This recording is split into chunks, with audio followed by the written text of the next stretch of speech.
Edgar Allan Poe's Dark Tales. The Thousand-and-Second Tale of Scheherazade by Edgar Allan Poe.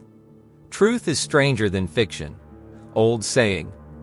Having had occasion lately, in the course of some Oriental investigations, to consult the Talmud-Izitsurnot, a work which, like the Zohar of Simeon Jochides, is scarcely known at all, even in Europe, and which has never been quoted, to my knowledge, by any American, if we except, perhaps, the author of the Curiosities of American Literature. Having had occasion, I say, to turn over some pages of the first-mentioned very remarkable work, I was not a little astonished to discover that the literary world has hitherto been strangely in error respecting the fate of the vizier's daughter, Scheherazade, as that fate is depicted in the Arabian Nights, and that the denouement there given, if not altogether inaccurate as far as it goes, is at least to blame in not having gone very much farther.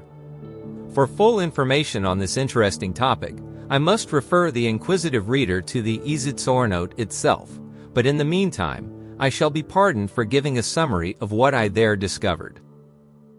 It will be remembered that, in the usual version of the tales, a certain monarch having good cause to be jealous of his queen, not only puts her to death, but makes a vow, by his beard and the prophet, to espouse each night the most beautiful maiden in his dominions, and the next morning to deliver her up to the executioner.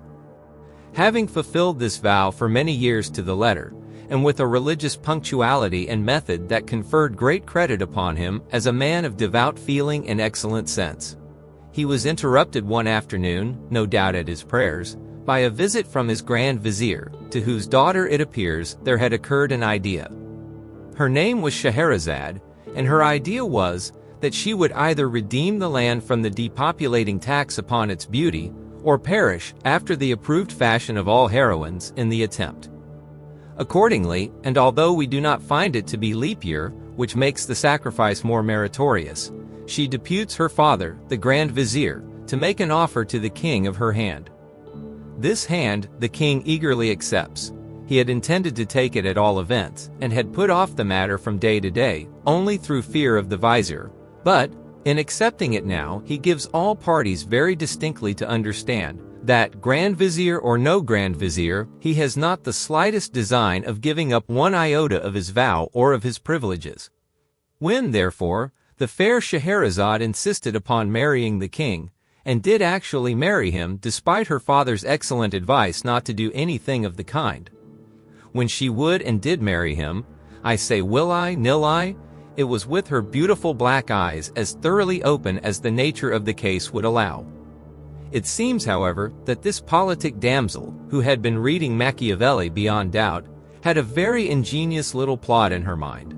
On the night of the wedding, she contrived, upon I forget what specious pretense, to have her sister occupy a couch sufficiently near that of the royal pair to admit of easy conversation from bed to bed. And, a little before cock-crowing, she took care to awaken the good monarch, her husband, who bore her none the worse will because he intended to wring her neck on the morrow. She managed to awaken him, I say, although on account of a capital conscience and an easy digestion, he slept well. By the profound interest of a story, about a rat and a black cat I think, which she was narrating, all in an undertone of course, to her sister. When the day broke, it so happened that this history was not altogether finished, and that Scheherazade, in the nature of things, could not finish it just then, since it was high time for her to get up and be bowstrung, a thing very little more pleasant than hanging, only a trifle more genteel. The king's curiosity, however, prevailing, I am sorry to say, even over his sound religious principles, induced him for this once to postpone the fulfillment of his vow until next morning, for the purpose and with the hope of hearing that night how it fared in the end with the black cat, a black cat I think it was, and the rat. The night having arrived, however, the Lady Scheherazade not only put the finishing stroke to the black cat and the rat was blue, but before she well knew what she was about, I found herself deep in the intricacies of a narration, having reference, if I am not altogether mistaken, to a pink horse with green wings that went in a violent manner by clockwork, and was wound up with an indigo key. With this history the king was even more profoundly interested than with the other, And as the day broke before its conclusion, notwithstanding all the queen's endeavors to get through with it in time for the bowstringing, there was again no resource but to postpone that ceremony as before, for 24 hours. The next night there happened a similar accident with a similar result, and then the next, and then again the next, so that in the end, the good monarch, having been unavoidably deprived of all opportunity to keep his vow during a period of no less than 1001 nights, either forgets it altogether by the expiration of this time, or gets himself absolved of it in the regular way, or, what is more probable, breaks it outright, as well as the head of his father confessor.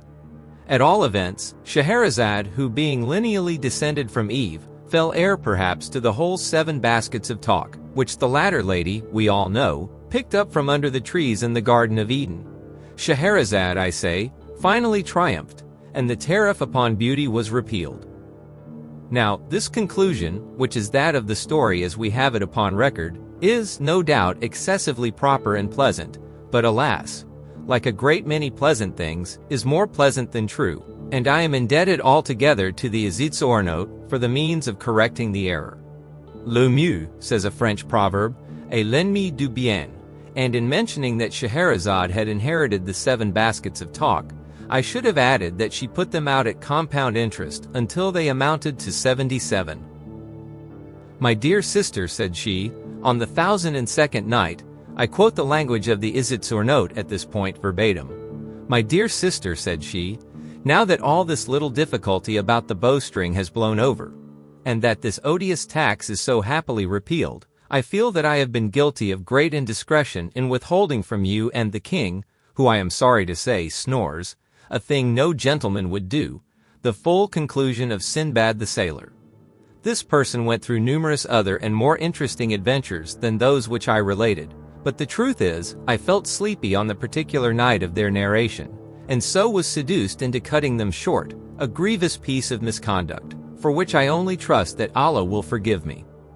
But even yet it is not too late to remedy my great neglect, and as soon as I have given the king a pinch or two in order to wake him up so far that he may stop making that horrible noise, I will forthwith entertain you, and him if he pleases, with the sequel of this very remarkable story.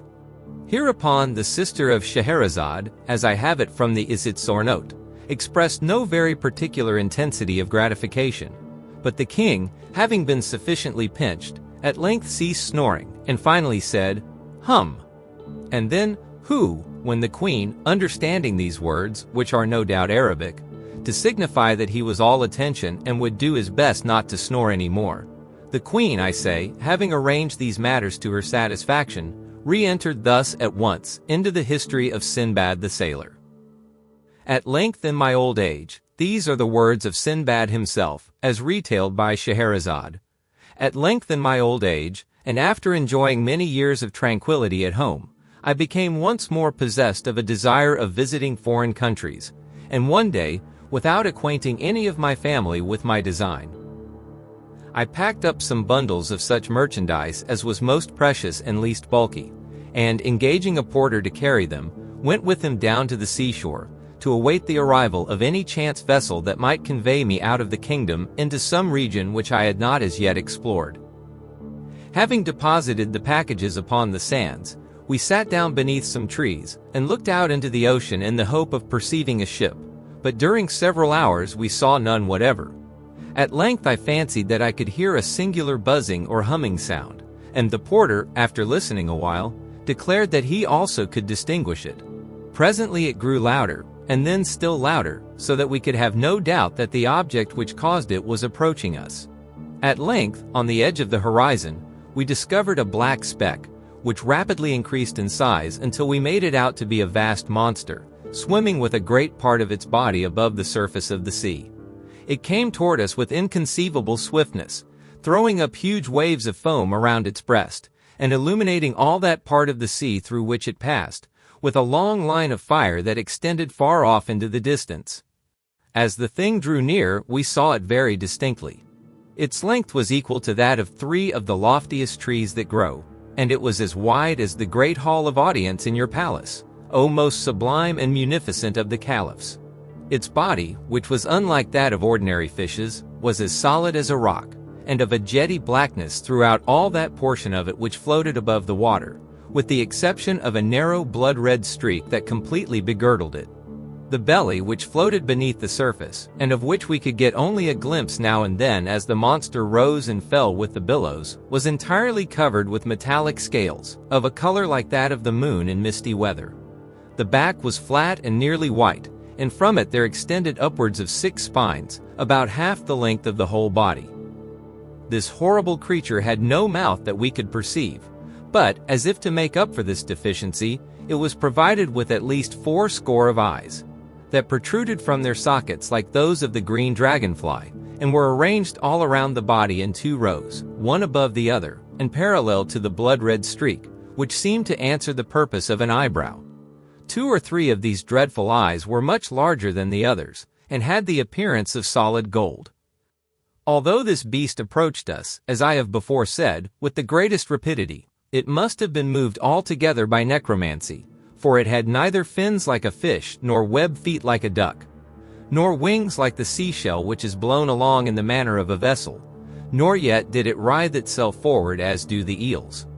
Its head and its tail were shaped precisely alike, only, not far from the latter, were 2 small holes that served for nostrils, and through which the monster puffed out its thick breath with prodigious violence, and with a shrieking, disagreeable noise. Our terror at beholding this hideous thing was very great, but it was even surpassed by our astonishment, when upon getting a nearer look, we perceived upon the creature's back a vast number of animals about the size and shape of men, and altogether much resembling them, except that they wore no garments, as men do, being supplied, by nature no doubt, with an ugly, uncomfortable covering, a good deal like cloth, but fitting so tight to the skin as to render the poor wretches laughably awkward, and put them apparently to severe pain. On the very tips of their heads were certain square-looking boxes, which, at first sight, I thought might have been intended to answer as turbans, but I soon discovered that they were excessively heavy and solid, and I therefore concluded they were contrivances designed, by their great weight, to keep the heads of the animals steady and safe upon their shoulders. Around the necks of the creatures were fastened black collars, badges of servitude no doubt, such as we keep on our dogs, only much wider and infinitely stiffer, so that it was quite impossible for these poor victims to move their heads in any direction, without moving the body at the same time, and thus they were doomed to perpetual contemplation of their noses, a view puggish and snubby in a wonderful, if not positively in an awful degree. When the monster had nearly reached the shore where we stood, it suddenly pushed out one of its eyes to a great extent, and emitted from it a terrible flash of fire, accompanied by a dense cloud of smoke, and a noise that I can compare to nothing but thunder. As the smoke cleared away, we saw one of the odd-man animals standing near the head of the large beast with a trumpet in his hand, through which, putting it to his mouth, he presently addressed us in loud, harsh, and disagreeable accents, that perhaps we should have mistaken for language, had they not come altogether through the nose. Being thus evidently spoken to, I was at a loss how to reply, as I could in no manner understand what was said, and in this difficulty I turned to the porter, who was near swooning through affright, and demanded of him his opinion as to what species of monster it was, what it wanted, and what kind of creatures those were that so swarmed upon its back. To this the porter replied, as well as he could for trepidation, that he had once before heard of this sea beast, that it was a cruel demon, with bowels of sulfur and blood of fire, created by evil genii as the means of inflicting misery upon mankind, that the things upon its back were vermin, such as sometimes infest cats and dogs, only a little larger and more savage, and that these vermin had their uses, however evil, for, through the torture they caused the beast by their nibbling and stingings, it was goaded into that degree of wrath which was requisite to make it roar and commit ill, and so fulfill the vengeful and malicious designs of the wicked genii. This account determined me to take to my heels, and without once even looking behind me, I ran at full speed up into the hills, while the porter ran equally fast, although nearly in an opposite direction, so that, by these means, he finally made his escape with my bundles, of which I have no doubt he took excellent care, although this is a point I cannot determine, as I do not remember that I ever beheld him again. For myself, I was so hotly pursued by a swarm of the men vermin, who had come to the shore in boats, that I was very soon overtaken, bound hand and foot, and conveyed to the beast, which immediately swam out again into the middle of the sea.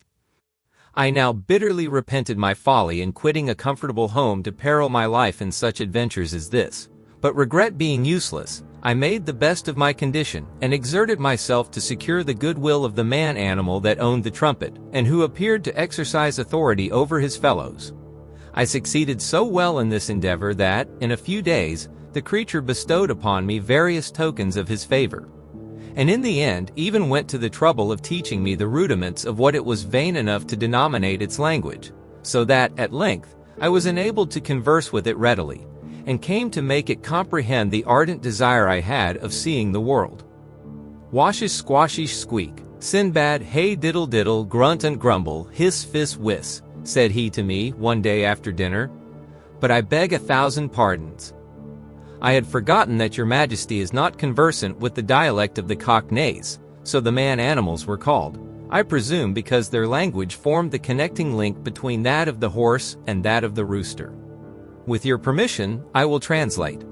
Washish squashish, and so forth. That is to say, I am happy to find, my dear Sinbad, that you are really a very excellent fellow.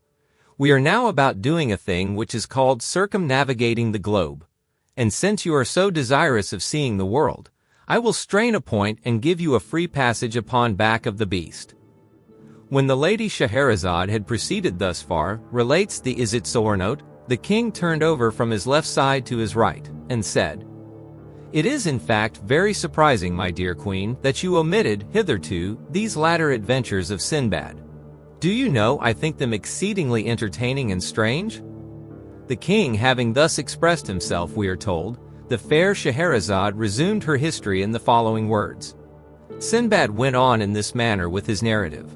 I thanked the man-animal for its kindness, and soon found myself very much at home on the beast, which swam at a prodigious rate through the ocean, although the surface of the latter is, in that part of the world, by no means flat, but round like a pomegranate, so that we went, so to say, either uphill or downhill all the time.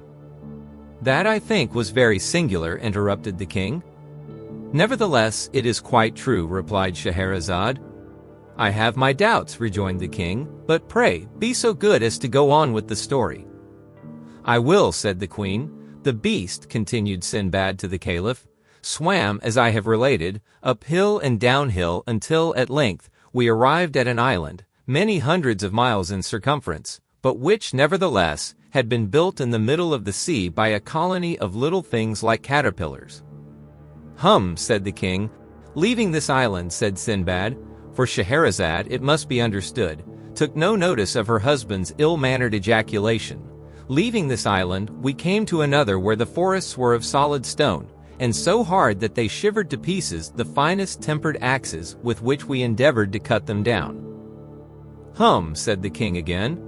But Scheherazade, paying him no attention, continued in the language of Sinbad.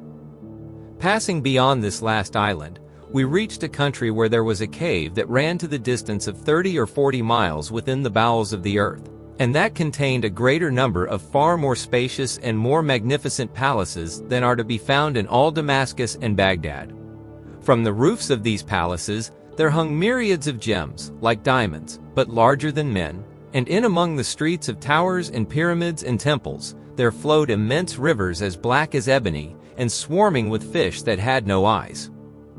Hum, said the king.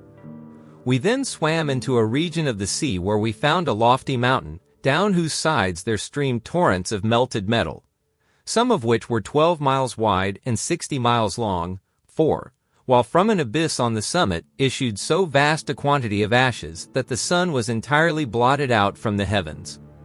And it became darker than the darkest midnight, so that when we were even at the distance of 150 miles from the mountain, it was impossible to see the whitest object, however close we held it to our eyes. Hum, said the king. After quitting this coast, the beast continued his voyage until we met with a land in which the nature of things seemed reversed, for we here saw a great lake, at the bottom of which, more than 100 feet beneath the surface of the water, there flourished in full leaf a forest of tall and luxuriant trees. Who, said the king? some 100 miles farther on brought us to a climate where the atmosphere was so dense as to sustain iron or steel, just as our own does feather. "Fiddle-de-dee," said the king. Proceeding still in the same direction, we presently arrived at the most magnificent region in the whole world. Through it there meandered a glorious river for several thousands of miles. This river was of unspeakable depth, and of a transparency richer than that of amber. It was from 3 to 6 miles in width, and its banks, which arose on either side to 1,200 feet in perpendicular height, were crowned with ever-blossoming trees and perpetual sweet-scented flowers, that made the whole territory one gorgeous garden.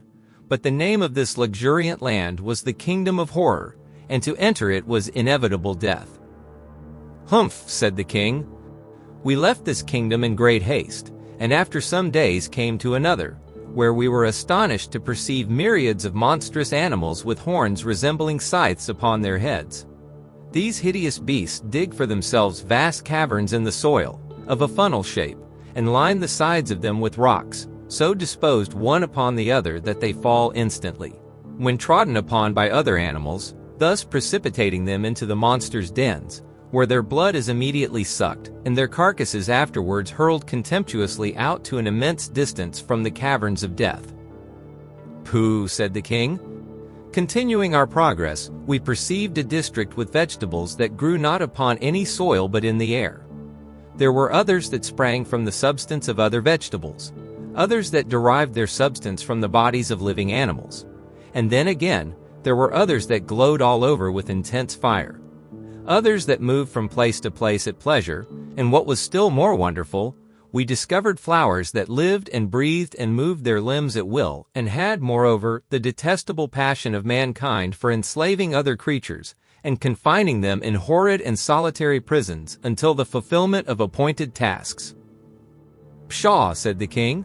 "Quitting this land, we soon arrived at another in which the bees and the birds are mathematicians of such genius and erudition, that they give daily instructions in the science of geometry to the wise men of the empire.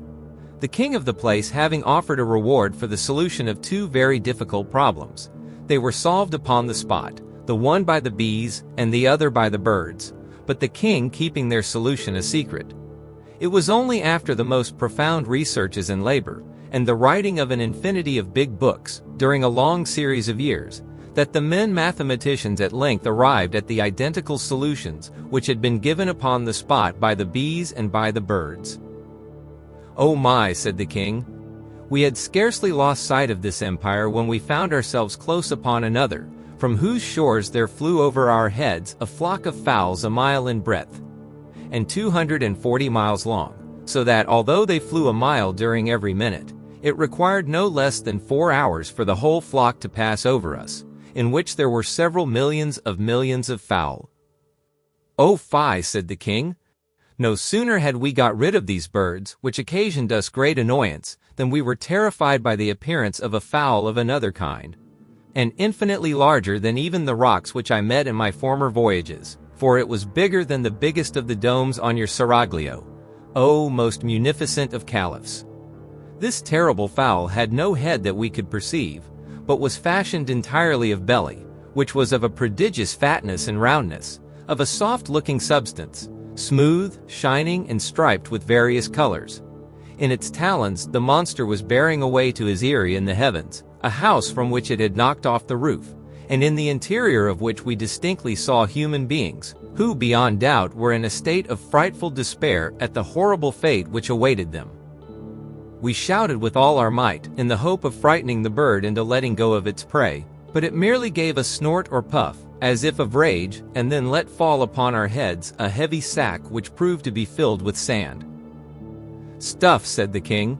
"It was just after this adventure that we encountered a continent of immense extent and prodigious solidity, but which, nevertheless, was supported entirely upon the back of a sky-blue cow that had no fewer than 400 horns." "That now I believe," said the king, "because I have read something of the kind before in a book." We passed immediately beneath this continent, swimming in between the legs of the cow, and, after some hours, found ourselves in a wonderful country indeed, which I was informed by the man-animal was his own native land, inhabited by things of his own species. This elevated the man-animal very much in my esteem, and in fact, I now began to feel ashamed of the contemptuous familiarity with which I had treated him.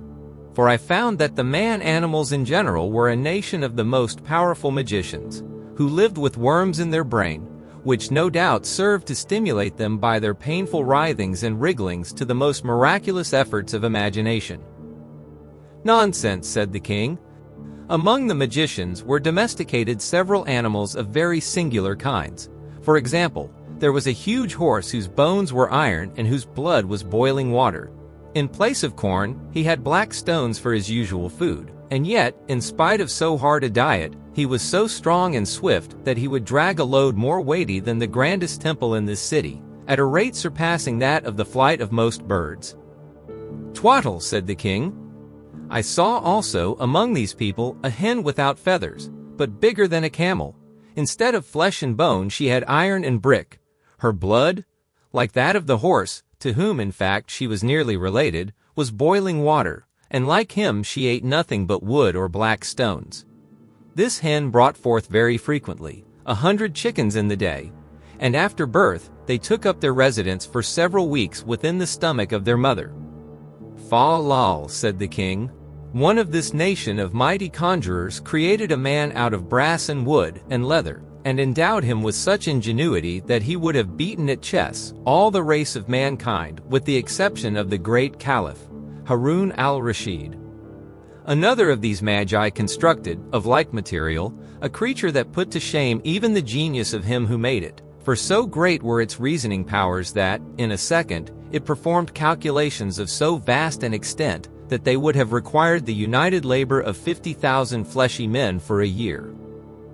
But a still more wonderful conjurer fashioned for himself a mighty thing that was neither man nor beast, but which had brains of lead, intermixed with a black matter like pitch, and fingers that it employed with such incredible speed and dexterity, that it would have had no trouble in writing out 20,000 copies of the Quran in an hour, and this with so exquisite a precision, that in all the copies there should not be found one to vary from another by the breadth of the finest hair. This thing was of prodigious strength, so that it erected or overthrew the mightiest empires at a breath, but its powers were exercised equally for evil and for good." "Ridiculous," said the king. "Among this nation of necromancers there was also one who had in his veins the blood of the salamanders, for he made no scruple of sitting down to smoke his shibuk in a red-hot oven, until his dinner was thoroughly roasted upon its floor. Another had the faculty of converting the common metals into gold, without even looking at them during the process. Another had such a delicacy of touch, that he made a wire so fine as to be invisible. Another had such quickness of perception, that he counted all the separate motions of an elastic body, while it was springing backward and forward at the rate of 900 millions of times in a second." "Absurd," said the king. "Another of these magicians, by means of a fluid that nobody ever yet saw, could make the corpses of his friends brandish their arms, kick out their legs, fight, or even get up and dance at his will.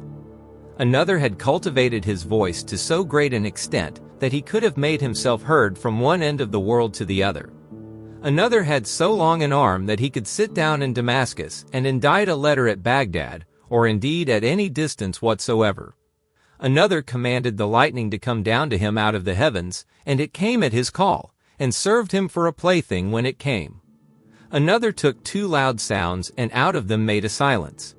Another constructed a deep darkness out of two brilliant lights. Another made ice in a red-hot furnace. Another directed the sun to paint his portrait, and the sun did. Another took this luminary with the moon and the planets, and having first weighed them with scrupulous accuracy, probed into their depths, and found out the solidity of the substance of which they were made. But the whole nation is, indeed, of so surprising a necromantic ability, that not even their infants, nor their commonest cats and dogs have any difficulty in seeing objects that do not exist at all, or that for 20 millions of years before the birth of the nation itself had been blotted out from the face of creation." "Preposterous," said the king. "The wives and daughters of these incomparably great and wise magi," continued Scheherazade, without being in any manner disturbed by these frequent and most ungentlemanly interruptions on the part of her husband, The wives and daughters of these eminent conjurers are everything that is accomplished and refined, and would be everything that is interesting and beautiful, but for an unhappy fatality that besets them, and from which not even the miraculous powers of their husbands and fathers has, hitherto, been adequate to save. Some fatalities come in certain shapes, and some in others. But this of which I speak has come in the shape of a crotchet. "A what?" said the king. "A crotchet," said Scheherazade, "one of the evil genii, who are perpetually upon the watch to inflict ill, has put it into the heads of these accomplished ladies, that the thing which we describe as personal beauty consists altogether in the protuberance of the region which lies not very far below the small of the back. Perfection of loveliness, they say, is in the direct ratio of the extent of this lump. Having been long possessed of this idea, and bolsters being cheap in that country, the days have long gone by since it was possible to distinguish a woman from a dromedary." "Stop," said the king. "I can't stand that, and I won't. You have already given me a dreadful headache with your lies. The day, too, I perceive, is beginning to break. How long have we been married? My conscience is getting to be troublesome again. And then that dromedary touch. Do you take me for a fool? Upon the whole, you might as well get up and be throttled." These words, as I learned from the Izitsor note, both grieved and astonished Scheherazade. But, as she knew the king to be a man of scrupulous integrity, and quite unlikely to forfeit his word, she submitted to her fate with a good grace. She derived, however, great consolation, during the tightening of the bowstring, from the reflection that much of the history remained still untold, and that the petulance of her brute of a husband had reaped for him a most righteous reward, in depriving him of many inconceivable adventures.